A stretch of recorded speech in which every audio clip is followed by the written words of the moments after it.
And so the practice of mindful eating, in a sense, it comes from being completely present, but also as food, as nourishment, and getting all the energy. And it's really something we can talk about, but it's more important to experience it. And that's why we're going to do an experience. So hopefully you haven't eaten what you have it in your hand. And I want you to go ahead, close your eyes, and let's bring the thread in from what we just did with Sachin, and breathe in and out, noticing your belly, and it feels perhaps an interesting texture, perhaps it feels warm. And what I want you to do is, keeping your eyes closed, just take a nice deep breath, center yourself, and bring yourself back to the present moment,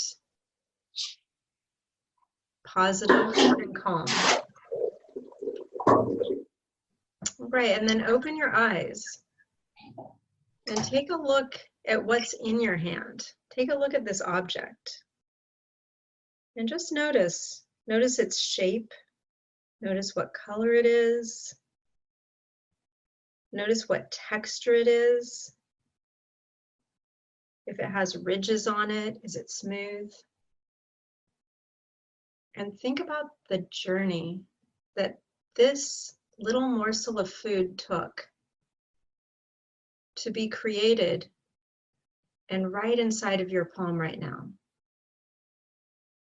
You might have a piece of chocolate or a nut. Some of you chose something to drink. I want you to think, what will it be like to eat this?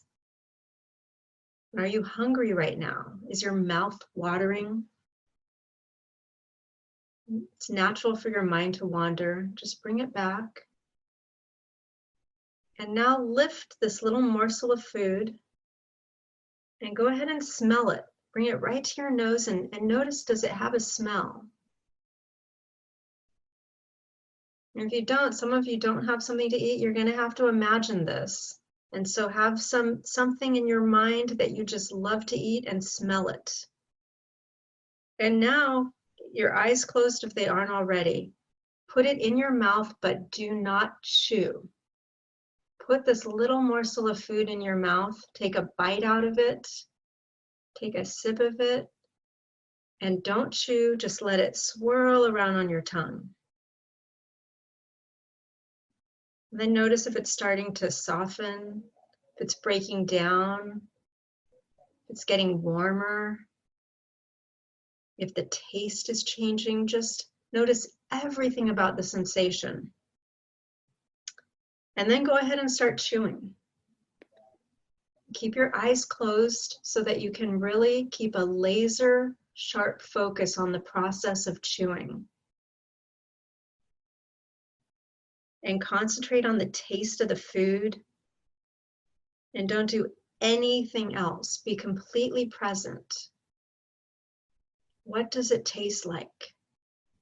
How much do you love it? Is it turning into liquid? And you're going to use that uniform smoothness of the food and that consistency to actually swallow. And notice when you do that, and sometimes we've done it already, you don't have to do anything to swallow. It happens naturally, just like your breath. But notice that mechanism of swallowing, and then continue with your eyes closed to breathe, positive and calm. And just think for a moment and reflect before you open your eyes. What was that experience like for you? How was that little morsel of food different than any other time you've had the same thing to eat? You've had this to eat before, but how was this time different? And would you want another one if I offered it to you right now? Or if you have a bigger piece in your hand, are you hungry for more? And the last question is, how might you bring this practice into your present life?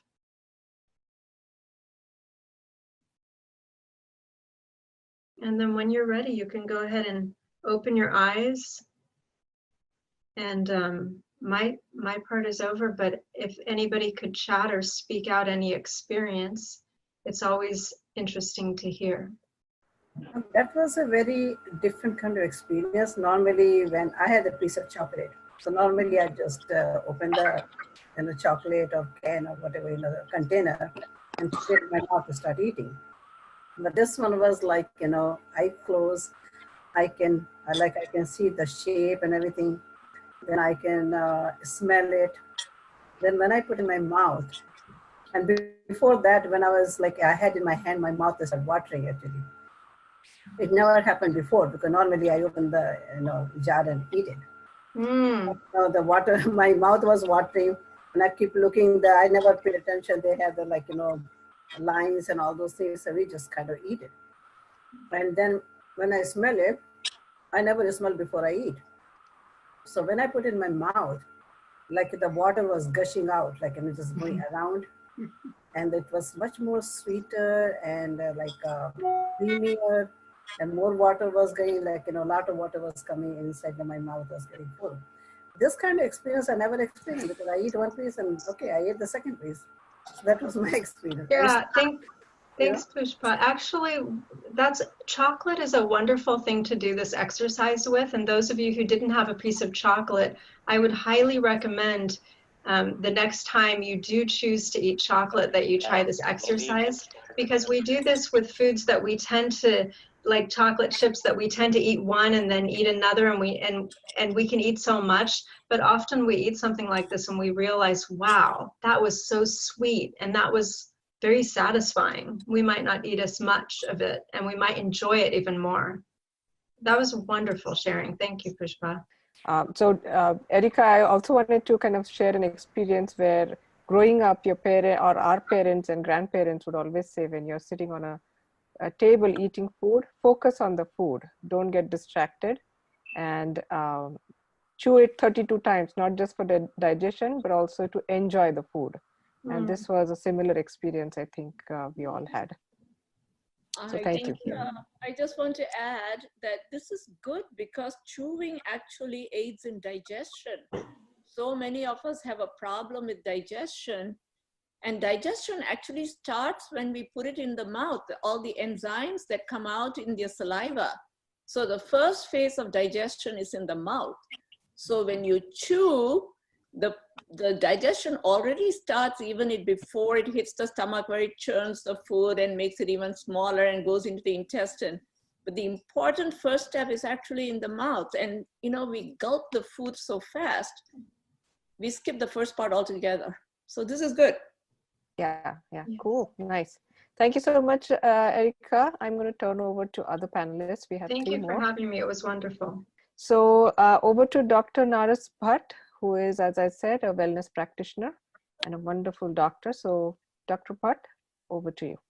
Hello, I'm Dr. Kusum Bhatt, and this is my husband, Dr. Naras Bhatt. And before we start, I just want to say or dedicate today's session to those people who are dedicating their lives to save others in this difficult time. And so for their dedication and their willingness to help, and we are all in it in this difficult time, but at the same time, our kith and kin and people who are especially in frontline, we just want to have a heartfelt gratitude and compassion. With that, and then we're going to have today's session as empowering seniors during this corona. And we all have similar issues, similar problems. At the same time, seniors have some more problems, and we will discuss it as question and answer form, and then we'll see what are those. There are two problems. One is a fear of unknown. That could be illness, death of fear of death of self or loved ones. And the other problem is isolated suffering. So if this is the problem, what could be the solution? We may not have a complete solution for everything, but let us discuss one by one. Okay, the solution, I mean, Kusum has already identified two major problems during this crisis, and that is the fear of unknown, that is the illness or death, and of self or others, and then the isolation, which is not the social distancing, it is the isolation of feeling alone and suffering alone. And the solution is to use a specific tool that we have used in supporting patients in our hospital who have heart attack before or after heart attack. The tool is called time, touch, and talk. Time. You dedicate a specific time every single day, approximately half an hour to an hour, to what do you dedicate this time? For touch, in this instance, you can't touch physically because we are distancing. Your touch emotionally with the digital media like, Skype, FaceTime, and so forth. And a talk. Talk what is what we are going to discuss. We have identified for this context 5 major topics that we can talk every day with that per partner that we can share with. And those 5 topics are? So what are the 5 topics? Estate and asset planning and power of attorney. So he's going to talk about that, and let us see how we are going to do this. First and foremost, we all face, when especially in the difficult times, 2 things. One is forgiveness. The other one is gratitude. Let's define and see how we can do the forgiveness and the gratitude. What is forgiveness? Forgiveness is a conscious and a deliberate decision to release your feelings or resentment. It is not just the statement saying that, oh, I forgive you. It is the state of how you feel. It's just like when you're angry or when you have any other emotion, what happens to your body, and depending on your physiological signal, what happens to your breathing? In other words, it is not just telling I'm sorry. It is the reactivity of your frustration against that person or the task. Correct. That you have to unlearn. Yeah. And what is not forgiveness? Forgiveness is not just saying sorry, or it's not a statement. You have to feel it and see where you feel it, and then it is not for the person that you want to give the forgiveness. It is for your own benefit, and then what happens to your body. And for example, forgive your own brother or sister or your friend that you have always had a resentment towards. And during this time of crisis, this is how you empower yourself, by forgiving. So the next is gratitude. Gratitude is just like saying count your blessings in the domain of health, wealth, or family and social life. Gratefulness is, how do you do that? One of the ways that you can do that is I write gratitude diary. Or I'm a poetess, and then I write poetry, and then I write it down, and then or you can do audio or video sharing with the person. And you do this gratitude diary every day. Yes. Because you need to renew your gratitude, because when you do that, then you are releasing oxytocin and other healing chemicals, and that is why gratitude is such a powerful thing in times of crisis as well as other times.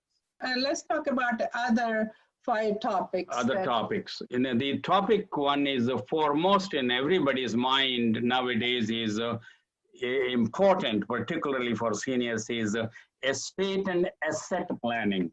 The power of attorney, financial, healthcare, or advanced healthcare directive, will and trust, living will or last will and so forth. Most importantly, it is called DAM, D-A-M, Digital Assets Management. We all have digital assets like bank balance assets, your digital media assets and your password assets, and all those assets you want to organize and share with your loved ones and then family. And the other part, we have identified 5 major topics. That is, the next one is a very important one. It's called self-compassion. Christina Neff, she is a professor of self-compassion from Austin, Texas. She learned this method from Mysore, India, when she had her sabbatical there. There are 3 components in self-compassion. Number 1 is self-kindness as opposed to self-criticism.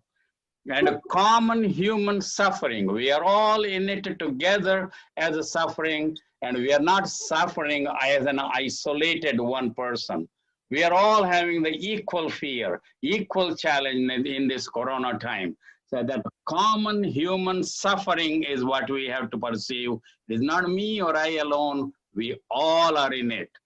And finally, mindfulness as opposed to, the self-identification. How do we do that? And each have, all of us, and have our own path. Then the path that you can take is depending on your belief system, depending on your the facility that is available. Those could be, you can do a Bhakti Yoga, Karma Yoga, Jnana Yoga, or Raja Yoga, which is self-realization. Depending on your own ability, that you choose that path. Thank you so much. Thank you so much. How do we manage in this time of stress? First of all, I think what Drs. Naras and Kusum said was wonderful. Forgiveness and self-compassion and gratitude, those are key things.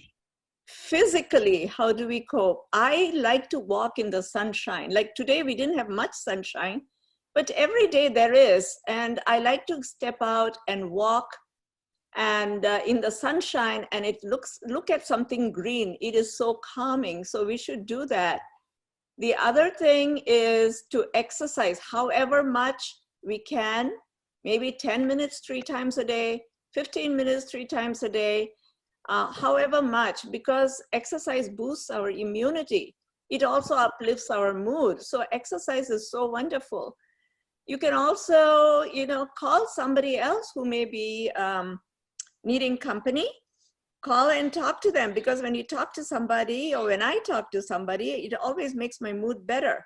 There are so many people I haven't called in ages because time just flies, but then now I have time. I can call and chat for a while, and that is really nice. You strengthen relationships. And then, eating. So we are kind of ordering online, and food, from the stores comes. So we make food fresh every day now, before it used to. So eating fresh, and then we make healthy food. We don't have to eat, when we eat fruits and vegetables, they really have a lot of anti-inflammatory and immune boosting, and we all need immunity now. So eat healthily, and that's really important. And then one of the things sometimes so I have to relate from personal experience and also from studies, when we feel that it is kind of overwhelming and things are rough, we just have to think of others. When we think of others, we are surrounded by so much of comfort here. We have every kind of comfort that we want. There are people, millions of people that don't have that, may not be here, but maybe in India. Think about them. And they are happy, they're not sad. because they have a lot of people around and they're happy. So I just feel I have nothing, and I have to thank God every day. So I think gratitude comes there, and always I go by the proverb, but for the grace of God, there goes I. You know, I always thank God for what I have, what I am. Thank God. And then when you thank God, there is always some sunshine that comes up. So these are coping mechanisms. Talk to others. And when you're nice, kind to others, when you talk to somebody and break their loneliness, actually your immunity goes up. They give flu shots to people who's after they've been kind to others, and the flu shot, it gets better immune. They produce more antibodies. So that has been shown. So when you're actually kind to somebody else, you're actually kind to yourself. So even just talking, sending a nice email, if you don't have time to talk, just send an email saying, I'm thinking about you. Shall we have a chat? How are you? Haven't talked to you for a long time. So those are things we can do. But I would daily walk in the sun. Walk in the sun, and deep breathing and meditation. Meditation and deep breathing are so wonderful. You come out of it feeling happy. And that has been shown to boost immunity too. So as seniors, we all have to think about how we can boost immunity. And these are proven strategies: exercise, looking at calm things like greenery, deep breathing, meditation, fruits and vegetables, acts of kindness. All of this, we can do all of that, and feeling grateful. All of this increases our immunity. That's what I would do. Thank you for listening. It was really good, Dr. Padma. Thank you. Good words of wisdom, good words of what we should do and not do. This is really helpful. So I just wanted to add one little comment, like everybody said, my little grandson said, yesterday is a history, tomorrow is a mystery, and today is a present, which is also a gift. So enjoy today, and then, be happy. One thing I'd like to say is that we got to keep our sense of humor. And we always should try to laugh as a family together, as friends together. I think laughing is also, almost everything else is covered here. Only thing remaining was laughing. So I think, and Dr. Madan Kataria is a laughter yoga guy, is wonderful. Just laugh for no reason. If you can crack good jokes, if you can have a lot of humor, that's wonderful. But if there's nothing, then just come together and laugh. And it doesn't take anything. Once one person starts laughing, all of us begin to laugh. I have found that we know a lot of things, and knowledge is power, but learning to do them is superpower. So I think whatever you want to do, I would just say, go ahead and do it. And today I was successful. One of my family member, I've been trying to get them to exercise, Padma, and they would always come out with an excuse. So I negotiated 5 minutes. I said, just 5 minutes walk. And after walking, she actually thanked me. And she said, okay, starting tomorrow, I'm going like 30 minutes. I said, great. So just take a baby step. Take the first step, just do it. Do it for 1 minute, 2 minutes, 5 minutes. I don't care, but just get started. That is my message. So Thank are you ready to laugh for a minute or two?